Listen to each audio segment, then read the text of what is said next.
Welcome back. Lecture third आज का class हमारा image formation by concave mirror. तो आज हम लोग पढ़ेंगे image formation by concave mirror. ठीक है, तो सबसे पहले हम एक डाउट लेंगे जो किसी एक बच्चे का था, तो उस डाउट को पहले क्लियर करेंगे। उस बच्चे का यह क्वेश्चन था कि यह कॉनकेव मिरर जब कोई लाइट प्रिंसिपल एक्सिस से होकर गुजरती है तो ये डिफ्लेक्ट क्यों नहीं होती है। तो यह डिफ्लेक्ट बाकी सभी जगहों पे देख रहे हैं कि लाइट जो है बेंड करती है, ठीक है, लेकिन यह लाइट जो है जो प्रिंसिपल एक्सिस से होकर गुजरती है वो बेंड क्यों नहीं होती है। तो हमने पहले क्लास में एक चीज़ बताया था कि यह प्लेन मिरर, ठीक, तो जब कोई लाइट इस तरह से इंसिडेंट हो रही है, ठीक है, तो यह रिफ्लेक्ट कैसे करेगी। तो सबसे पहले हमें एक नॉर्मल एज्यूम करना पड़ता है, एक नॉर्मल जो कि इस मिरर से परपेंडिकुलर होता है। तो हमने इस तरह से एक नॉर्मल लाइन खींचनी पड़ती है और नॉर्मल लाइन से बनने वाला जो एंगल होता है वह होता है आई, और जितना आई होगा उतना ही आर होगा। दिस इज कॉल्ड आर, ठीक। तो angle of incidence equals to angle of reflection, तो ये दोनों बराबर होता है। लेकिन यदि ऐसा हो जाए कि यह प्लेन मिरर है और लाइन ही इस तरह से स्ट्राइक कर रही है एकदम परपेंडिकुलर इस पर, ऐसे इंसिडेंट रे इस तरह से, जब इंसिडेंट रे इस तरह से जब आएगी इस पर स्ट्राइक करेगी नॉर्मली, तो हम नॉर्मल लाइन जब बनाएंगे तो वो ठीक इस पर ओवरलैप कर जाएगी, एक दूसरे पे कोइंसिडेंस कर जाएगी। तो ऐसे सिचुएशन में क्या होगा कि एंगल ऑफ आई और angle of R equals to 0 degree का एंगल फॉर्मेशन करेगा।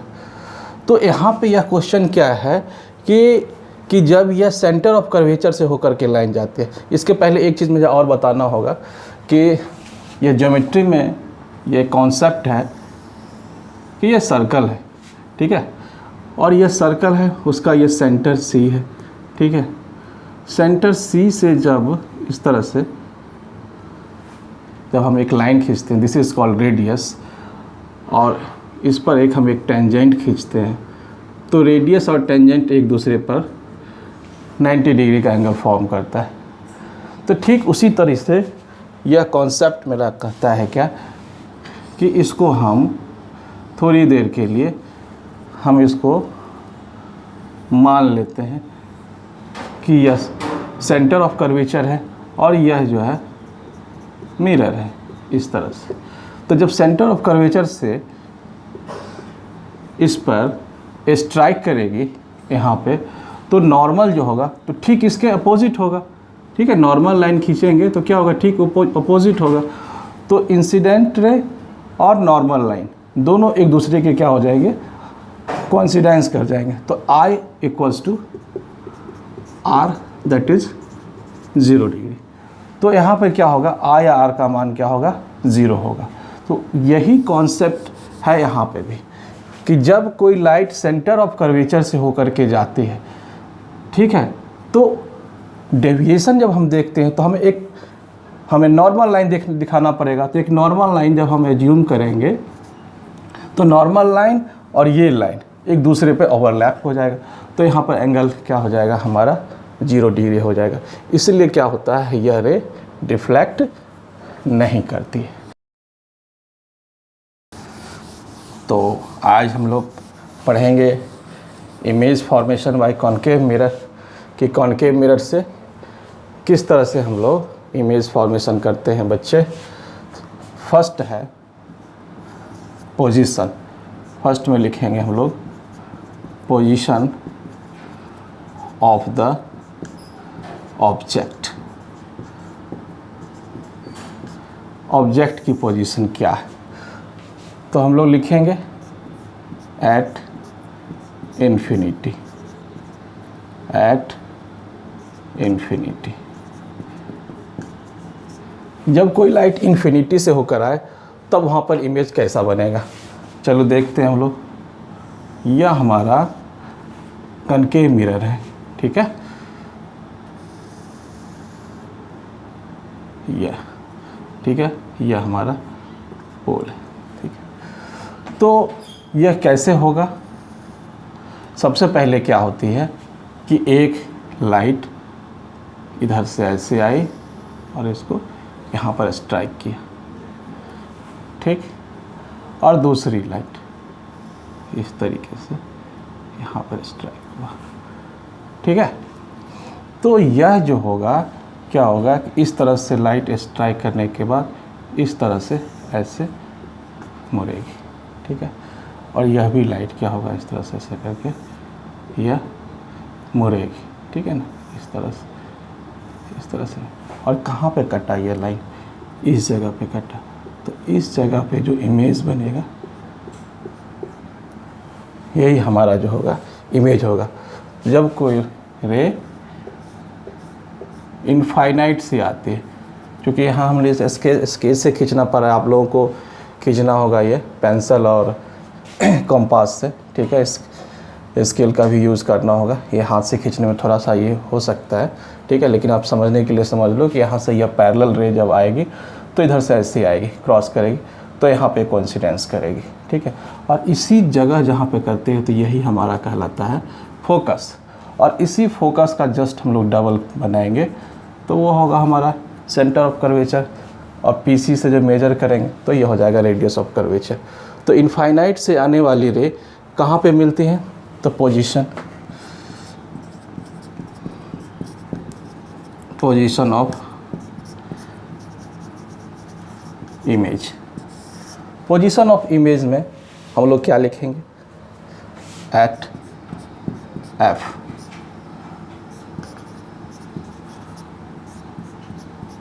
फोकस पे, ठीक है ना। और बात रही साइज की, तो साइज क्या होगा हमारा स्मॉलर, स्मॉलर या कहो हम लोग वेरी स्मॉल, वेरी, दो बार लिखता हूँ मैं, very very small. Point size image बनता है, इसके लिए एक वर्ड आता है पॉइंट साइज इमेज, बहुत ही छोटा इमेज बनता है। हमने यहाँ पे बड़ा दिख रहा है ऐसे, लेकिन जब वहाँ से जब लाइट आएगी कोई भी, तो उसके तुलना में वह जो होगा पॉइंट साइज ही होगा, ठीक है ना। हम कंपैरेटिव बात करते हैं कि पॉइंट साइज कहने का मतलब क्या होता है। पॉइंट साइज कहने का मतलब कि जो ऑब्जेक्ट, इस ऑब्जेक्ट का जो मतलब साइज है उसकी तुलना में यह जो है इमेज साइज पॉइंट के बराबर है, ठीक है। ठीक उसी तरह से कि जिस तरह से कह दिया जाए कि समंदर का पानी और एक गिलास, दोनों के पानी को कंपेयर करें तो एक बिंदु मात्र की तरह है। तो उसी तरह से यहाँ भी हम लोग कंपैरेटिव बात करते हैं कि जब कोई ऑब्जेक्ट इनफाइनाइट से आ रही है और उसका साइज़ काफ़ी बिग होगा, ठीक है, तो यहाँ पे उसकी तुलना में जो होगा वह पॉइंट साइज होगा, यानी कि काफ़ी छोटा होगा, ठीक है। ये कंपैरेटिवली हम लोग इसको सोचते हैं। तो बस ये याद रखना है कि हमें जब लाइट इनफाइनाइट से होकर के आएगी तो कहाँ पे मिलेगी, फोकस पे मिलेगी, ठीक है। दोनों लाइट कहाँ पे मिलेगी, फोकस पे, और यहाँ पर जो इमेज फॉर्म करेगा पॉइंट साइज। नेचर की बात यदि की जाए, नेचर की बात किया जाए तो देखो दोनों लाइनें आपस में खुद से कटी है। मैंने पहले क्लास में बताया था खुद से जब कटे लाइन तो वहाँ पर जो इमेज बनता है उसे हम कहते हैं रियल एंड इन्वर्टेड। जहाँ रियल होगा वहाँ इन्वर्टेड ज़रूर होगा, ठीक है, इस बात को याद रखना है। तो रियल इमेज का फॉर्मेशन कैसे होता है, मैंने बताया था जब दो लाइट आपस में एक दूसरे को कट करें। तो यहाँ दो रे, first ray this and second रे दिस, ये दोनों रे इस तरह से, पहली रे ऐसे आई, ऐसे क्रॉस की, ऐसे आई, और दोनों एक जगह खुद से कटी है, इसे काटा नहीं गया है, ये खुद से यहाँ पर कट गई। तो जब खुद से कटती हैं तो उस पॉइंट पे जब इमेज बनता है उस इमेज का नाम होता है रियल इमेज, और जो रियल होता है वो इन्वर्टेड भी होता है। तो पोजीशन ऑफ द ऑब्जेक्ट हम लोग समझ गए, ठीक है, इसका इन्फिनिटी से। अब दूसरा हम लोग पढ़ेंगे। अब दूसरा बियॉन्ड सी, कर्वेचर के बियॉन्ड। तो डायग्राम बनाते हैं हम लोग इस तरह से। हाथ से खींचने में बच्चे थोड़ी सी प्रॉब्लम आती है, आप लोग कंपास और पेंसिल का यूज़ करोगे, ठीक है। समझाने के लिए मेरा काम है यहाँ समझाना, ठीक है। मेरे पास अवेलेबल नहीं है वो चीज़ जो मैं आपको बोर्ड पे करवाऊँ उस तरीके से। तो सबसे पहले हम लोग क्या करेंगे इसमें कि हमें पोजीशन दिया है बियॉन्ड सी, तो बियॉन्ड सी सबसे पहले हम इसको इंडिकेट करेंगे। This is pole, this is focus and this is curvature, और यहाँ पे कोई ऑब्जेक्ट कर्वेचर से दूर, कर्वेचर से दूर, दैट मीन्स बियॉन्ड सी। तो यहाँ से हम दो लाइटें जाएंगे बच्चे।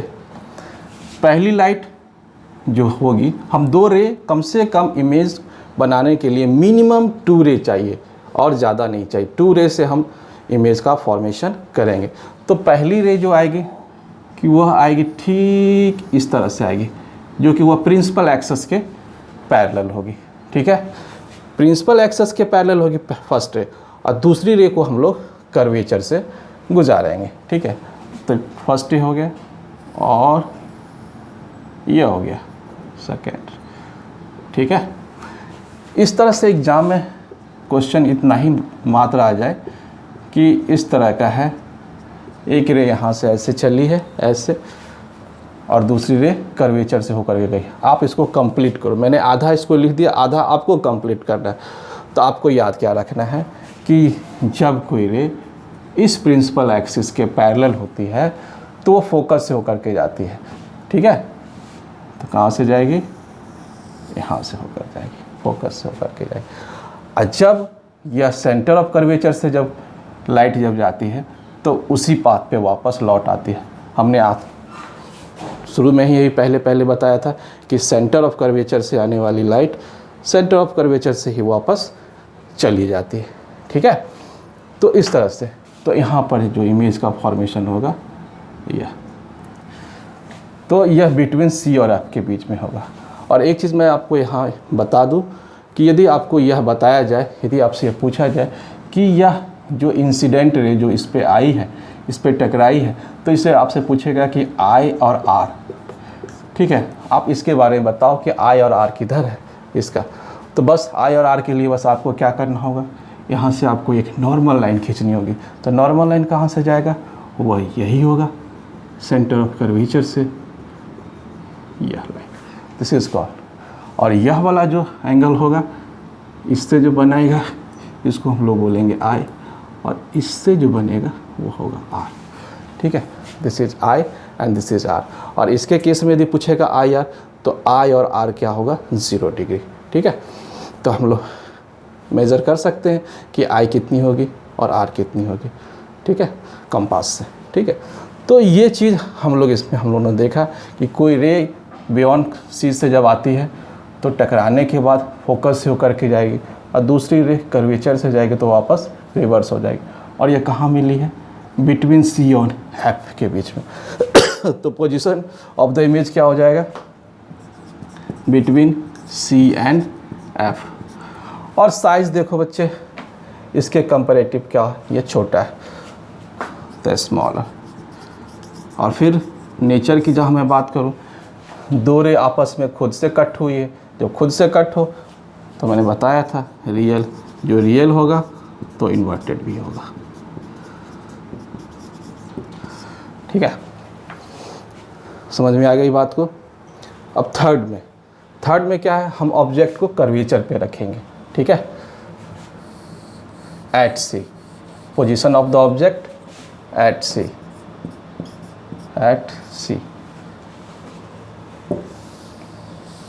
ये सबको हम खाली रखेंगे। फिर से देखो इसको हम, आप लोग कंपास से बनाना, हाथ से नहीं बनाना, ठीक है।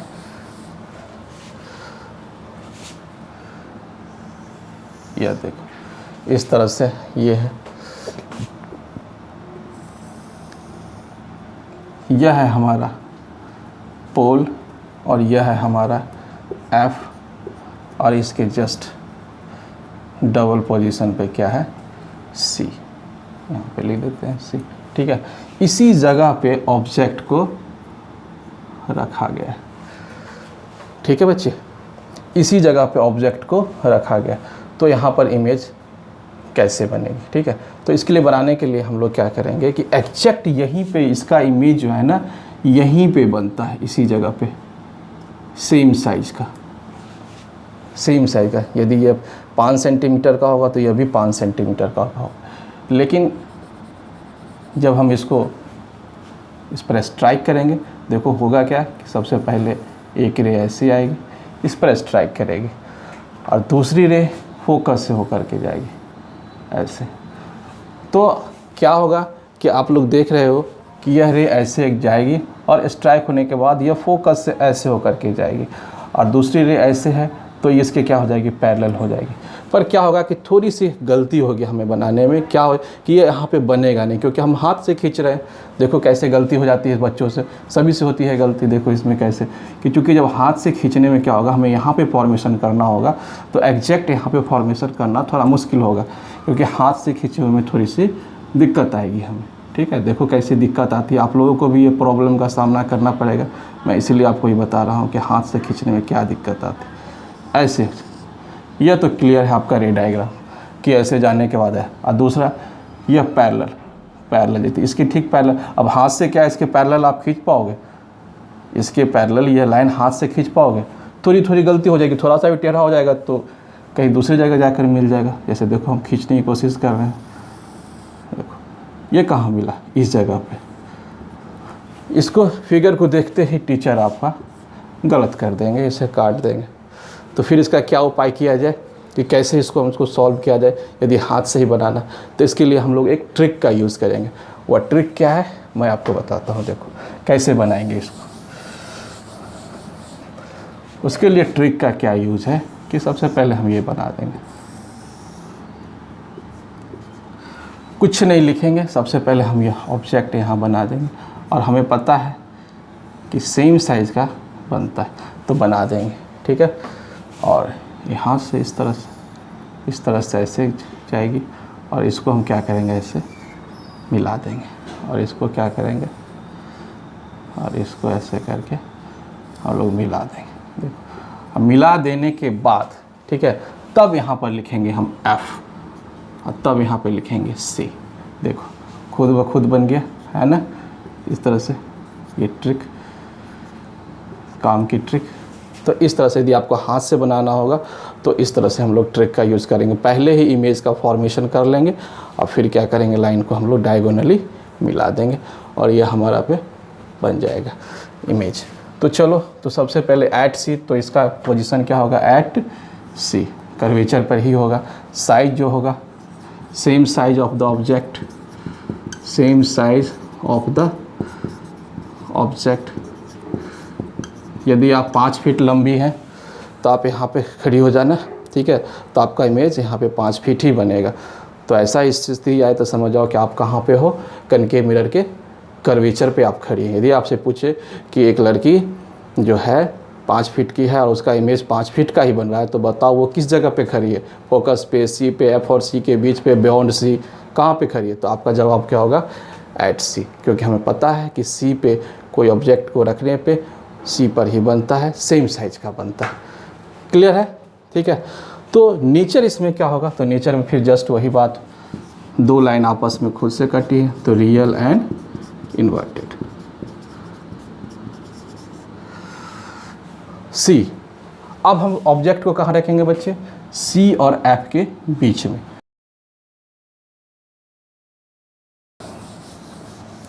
इसी के केस में, एट सी के केस में बनाने के लिए रे डायग्राम थोड़ा सा ट्रिक का इस्तेमाल करना पड़ता है यदि हमें हाथ से बनाना हो। बाकी के केस में ज़रूरत नहीं पड़ती है, बाकी के केस में बन जाता है आसानी से। देखो इस तरह से यह पोल है, इस तरह से यहाँ पे आपका एफ, तो इसकी जस्ट डबल। सी, यदि हम लोग हाथ से भी खींचेंगे तो अंदाज से खींचेंगे, देखो इतना बड़ा है, इतना गैप डिस्टेंस है, तो उतना ही डिस्टेंस पे ये होगा, क्योंकि हम लोगों ने पढ़ा है कि फोकल लेंथ जो होता है ना, ये centre of radius of curvature जो होता है, फोकल लेंथ का क्या होता है, डबल होता है। तो जितना ये होगा उतना ही ये होगा, ठीक है। इस दोनों के बीच में एफ होता है, तो आधा आधा होगा, हाफ और हाफ होगा। तो हाथ से भी खींचेंगे हम लोग तो इस तरह से बनाए, ये नहीं कि मतलब ये एफ यहाँ खींच देंगे और सी यहाँ खींच देंगे, देखने में भी लग रहा है कि ये गलत है, लेकिन यहाँ तो कुछ न कुछ हम तो एक आइडिया मिल रहा है कि हाँ ये लगभग हाफ है, ठीक है। तो ऑब्जेक्ट को हमें कहाँ रखना है, सी और एफ के बीच में।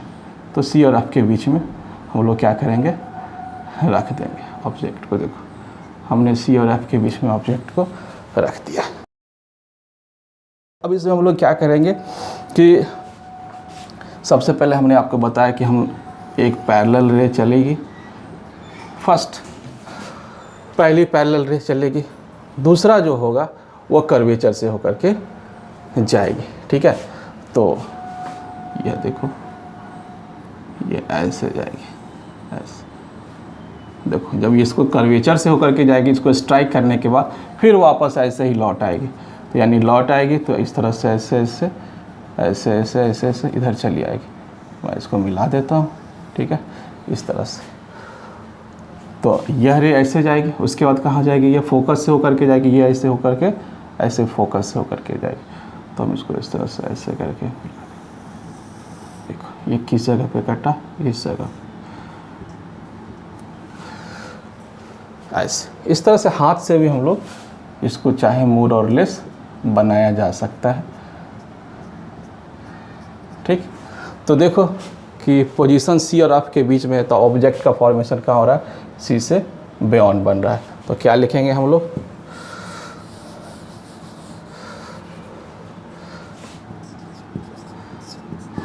बियॉन्ड सी। और साइज दिख रहा है हमें, साइज लार्जर है, इनलार्ज्ड है।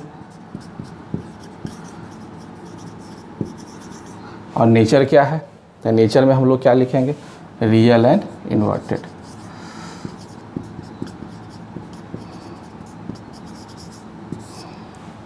ठीक है।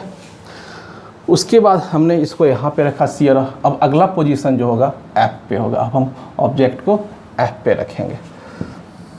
तो position of the object eight F, focus, इस तरह से। यह तो इसका पोल है। यह जानना है बच्चे कि मिरर का जो मिरर का बीच वाला जो पॉइंट होता है, जो अपर्चर होता है, अपर्चर का मिडिल वाला जो पोर्शन होता है वही पोल होता है अपर्चर। यानी ये इसको मान लो ये एम और एन, ये अपर्चर की लेंथ है। तो इसके मिडिल वाला जो पोर्शन होता है, बीच वाला, वही पोल कहलाता है। ठीक है। यहाँ से इस तरह से खींच लिया, ठीक है। और यह जो है हमारा एफ और इसके जस्ट डबल सी। ठीक है। अब ऑब्जेक्ट को कहाँ रखना है, इस जगह पे रखना है। ठीक है ना, इस जगह पे रखना है। कैसे बनेगा, थोड़ा सा और बड़ा बना देते हैं, इस तरह से, ऐसे। तो फोल से, फोकस से एक इस तरह से लाइट जाएगी ऐसे, और दूसरी कैसे जाएगी, सेंटर ऑफ कर्वेचर से होते हुए। देखो इसको टच कर रहे हैं,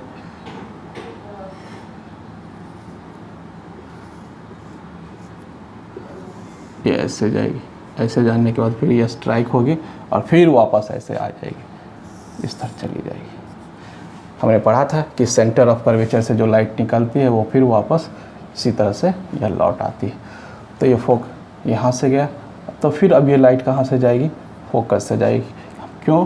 क्योंकि पढ़े हैं हम लोग कि प्रिंसिपल एक्सिस के पैरेलल जब कोई रे खींची जाती है तो वो फोकस से होकर के जाती है। तो इस तरह से, और यह और यह है ना, ये इनफाइनाइट की ओर चली जाएगी, क्योंकि ये दोनों ये रे जो है पैरेलल, और कहीं बहुत दूर जा कर के यह कहीं आपस में मिलेगी और बहुत बहुत बहुत बड़ा इमेज बनेगा। ठीक है, बहुत बहुत बड़ा इमेज बनेगा। तो पोजीशन ऑफ द इमेज क्या होगा, एट इन्फिनिटी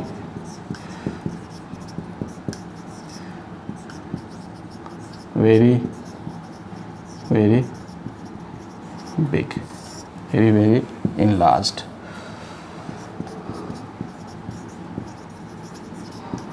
नेचर क्या होगा, real and inverted.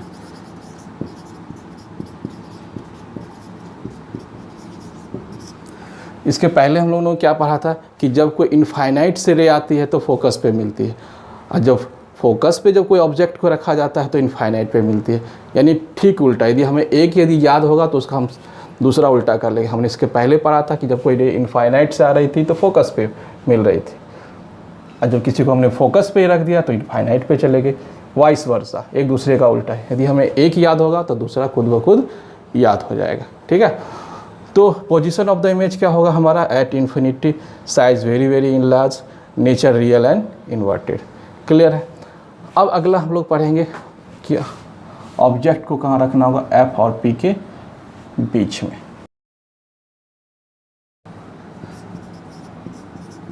Pole and F, यह थोड़ा सा स्पेशल केस है जो एग्ज़ाम में आता है। यही सबसे इम्पोर्टेंट है, वेरी इम्पोर्टेंट। ये सबसे ज़्यादा रे डायग्राम इसी का पूछा जाता है पेपर में। देखो, यह पोल है, यह इस तरह से ऐसे। ठीक है, ऑब्जेक्ट को कहाँ रखना है, पोल और फोकस के बीच में रखना है हमें। ठीक है, यहाँ पे रखना है हमें, इस जगह पे रखना है। और थोड़ा बिग कर देते हैं ताकि आप लोगों को समझ में आए। ये देखो ऐसे। ठीक है, तो क्या होगा इसमें, मैंने बताया आपको कि सबसे पहले तो एक पैरेलल रे गुजारना होगा आपको, इस तरह से पैरेलल, और दूसरा सेंटर ऑफ कर्वेचर से होकर जाएगी। तो इस तरह से ऐसे होते हुए ऐसे, ये ऐसे इस पर स्ट्राइक करेगी, फिर ये वापस ऐसे चली जाएगी, और यह जो है इस तरह से स्ट्राइक करने के बाद ये फोकस से होकर के जाएगी। तो हम मिलाते हैं इसको फोकस से इस तरह से। अब क्या करना होगा हमें कि यह तो मिलेगी नहीं, यह तो इस तरह से फैल गई, पैरेलल भी नहीं है, ये तो इस तरह से चलेगी, तो ये तो कहीं मिलेगी नहीं। तब हमें एज्यूम करना होगा कि ये पीछे की तरफ इसको मिलाना होगा इस तरह से।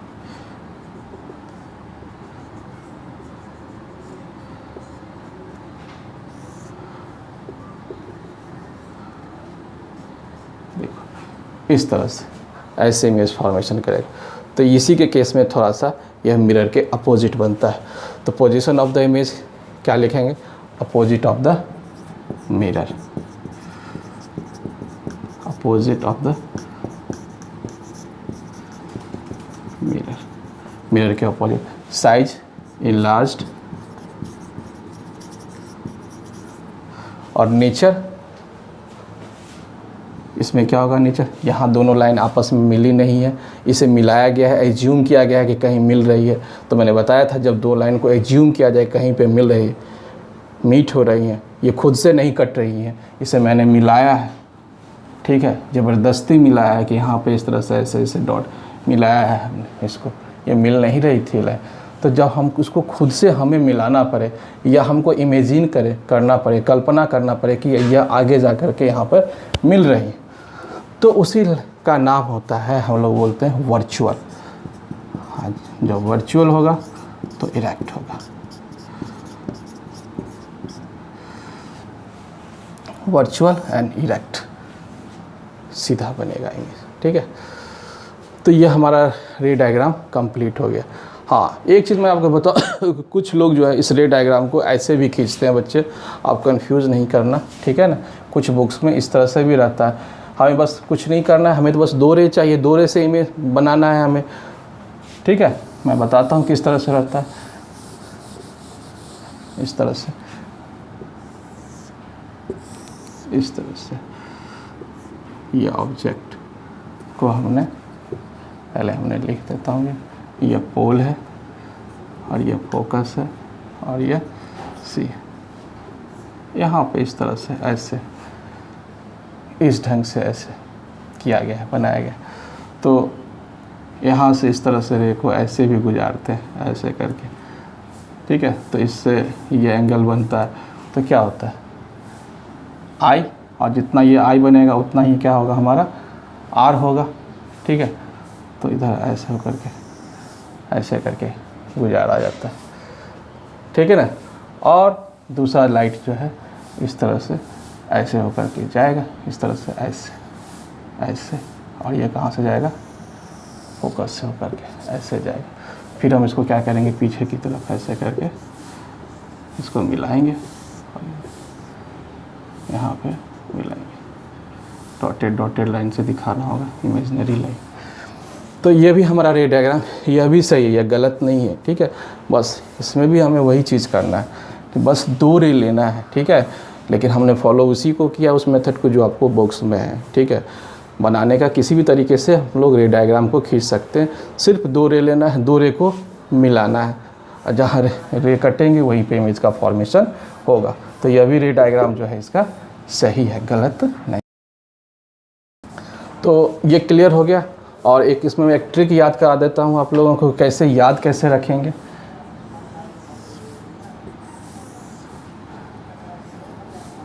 कि जब ऑब्जेक्ट को सी पे रखा जाता है बच्चे, तो मैंने क्या बताया था, सी पे ही बनेगा।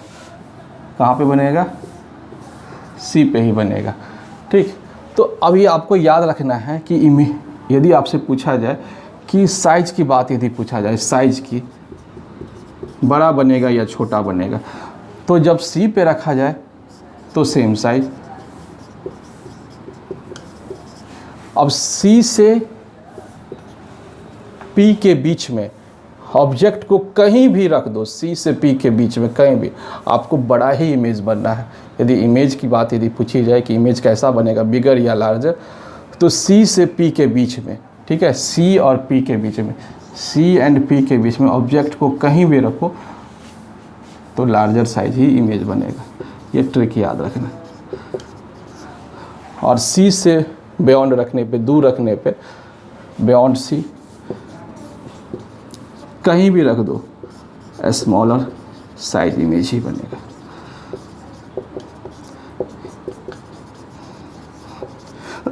ये याद रखना होगा आपको, ठीक है।